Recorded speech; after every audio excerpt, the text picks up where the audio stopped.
shaqaale weynaha kala duwan ee shirkadda Somtel ee degmo ganacsiyeedka Wajaale gobolka Gabiley ayaa saaka si weyn uga qayb qaatay isla markaasina ka dhex muuqday ololaha nadaafadeed ee ka socda gudaha degmada Tog Wajaale. Ololaha nadaafadeed ee saaka ka bilaabmay gudaha degmada Tog Wajaale ayaa hore u iclaamiyay maayirka degmada Tog Wajaale Cabdiraxmaan Yuusuf Maxamed. Shaqaalaha shirkadda Somtel ee degmada Tog Wajaale ayaa abaar 6 subaxnimo heega ku ahaa goobta maamulka dawladda hoose ee degmada Tog Wajaale waasteeyeen in laga guro qashinka, waxaana shaqaalahan horkacayay gudoomiyaha shirkadda Somtel ee degmada Tog Wajaale Idris. Ololahan markii uu soo dhamaaday waxa halkaasi ka hadlay isla markaasina ka warbixiyay qaabka ay shaqaalaha shirkadda Somtel uga qayb qaateen ololaha nadaafadeed saaka ka socda degmada Tog Wajaale. Gudoomiyaha maanta waxaan isugu nimid oo khamiis waxaan halkan isugu nimid oo bisha 8 tahay 5/2021 inaynu nadaafad ka geysano magaaladeena Tog Wajaale.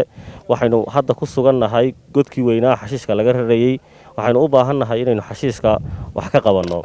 waayo nabiga kaleey salaatu wasalaam wuxuu yiri nadaafatu shadru min al-iimaan. nadaafadu waa qayb kamid ah iimaanka weeyi, oo qofku hadduu iimaan leeyahay waxa loo baahan yahay inuu caafimaadkiisana ilaaliyo, naftiisana ilaaliyo, deegaankiisana uu ilaaliyo. maanta Somtel ahaan iyo Dahabshiil Group ahaan halkan waxaan u joognaa inaanu kala qayb qaadano dadweynaha Wajaale nadaafada oo aynu ka goreyno godkii xashiishka. waxaan kala halkan ka salaamayaa walaalaha Premier Banka iyaguna halkan ka soo qayb Khadar Cabdi Cabdullaahi telefishinka caalamiga badda cas 24 TV degmo ganacsiyeedka Wajaale gobolka Gabiley.